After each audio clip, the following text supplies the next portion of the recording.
Class 2 विषय हिंदी पाठ 15 इक्की दुक्की। बच्चे, आज मैं इस पाठ का आपको सारांश बताऊंगी। आप इस सारांश को ध्यानपूर्वक सुने और फिर पाठ को अच्छी तरह पढ़ेंगे और इस सारांश को अपनी कॉपी में साफ सुंदर अक्षरों में लिखेंगे और याद भी कर लेंगे। तो चलिए शुरू करें। एक केस वाली और दून केस वाली नामक दो बहनें थीं। दोनों अपनी अम्मा और बाबा के साथ एक छोटे से घर में रहती थीं। एक केस वाली के एक ही बाल था, इसलिए सब उसे इक्की कहकर बुलाते थे। दून केस वाली के दो बाल थे, इसलिए सब उसे दुक्की कहकर बुलाते थे। दून केस वाली बड़ी घमंडी थी। अम्मा दून केस वाली को दुनिया की सबसे सुंदर लड़की समझती थी, किंतु बाबा को इन चीज़ों के बारे में सोचने की फुर्सत नहीं थी। दुक्की हमेशा अपनी बहन पर रोब जमाती रहती थी।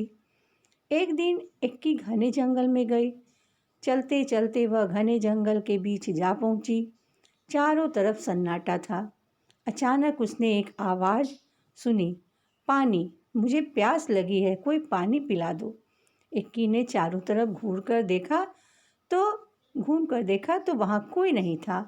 फिर उसने देखा कि एक सूखी हुई मुरझाई मेहंदी की एक झाड़ी के पत्ते फरफरा रहे थे। पास ही पानी की धारा भी बह रही थी। इक्की ने चुल्लू में पानी भरकर कई बार झाड़ी के ऊपर डाला। मेहंदी की झाड़ी ने इक्की को धन्यवाद दिया और इस मदद को मैं हमेशा याद रखेंगे कहा। इक्की आगे बढ़ी तो उसने सन्नाटे में एक आवाज़ सुनी, मुझे भूख लगी है, कोई मुझे खाना खिला दो। इक्की ने देखा कि एक मरियल सी गाय पेड़ से बंधी हुई थी। इक्की ने घास फूस इकट्ठा करके गाय को खिलाया। उसके बाद उसने गाय के गले में बंधी रस्सी को खोल दिया। गाय ने इक्की को धन्यवाद दिया और कहा कि वह उसकी मदद को हमेशा याद रखेगी। कि इक्की आगे चलती बनी। वह चलते चलते बहुत थक गई थी। तभी उसे दूर एक झोपड़ी दिखाई दी। इक्की दौड़कर झोपड़ी तक गई और आवाज़ लगाई, कोई है? एक बूढ़ी अम्मा ने दरवाज़ा खोला और बोली, आ गई मेरी बच्ची, मैं तुम्हारी ही राह देख रही थी, अंदर आ जाओ। इक्की दौड़कर झोपड़ी तक गई और आवाज़ आई, कोई है? बूढ़ी अम्मा ने दरवाज़ा खोला और बोली, आ गई मेरी बच्ची, मैं तुम्हारी राह देख रही थी, आ जाओ। इक्की को झोपड़ी में आकर बहुत अच्छा लगा। तब बूढ़ी अम्मा ने कहा, आओ बेटी, तुम्हारे लिए नहाने का पानी तैयार है। पहले अच्छी तरह से तेल लगाओ और उसके बाद नहा लो, फिर हम खाना खाएंगे। इक्की ने बूढ़ी अम्मा की बात मान ली। फिर जैसे ही इक्की ने अपने सिर से तौलिया हटाया, उसके सिर पर एक नहीं बहुत सारे बाल थे। इक्की की खुशी का ठिकाना न रहा।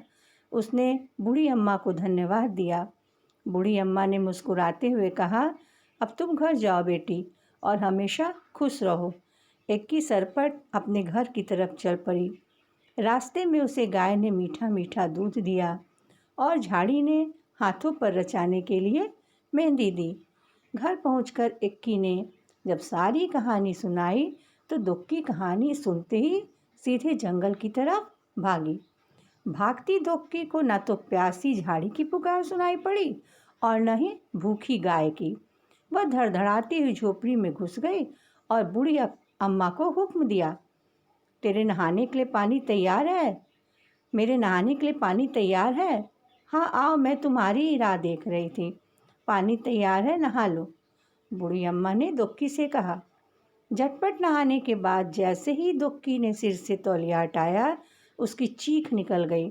उसके बचे दो बाल थे, वो भी झड़ गए थे। रोते रोते दुक्की घर की तरफ चलने लगी।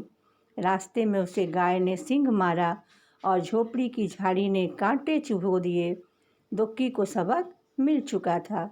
इसके बाद इक्की दुक्की अपने अम्मा बाबा के साथ खुशी खुशी रहने लगे। तो बच्चों, हमें इस कहानी से शिक्षा मिलती है कि हमें कभी भी किसी को देखकर ईर्ष्या नहीं करनी चाहिए। हमें सबके साथ अच्छा व्यवहार करना चाहिए। अगले वीडियो में आपसे फिर मिलूँगी। तब तक के लिए धन्यवाद।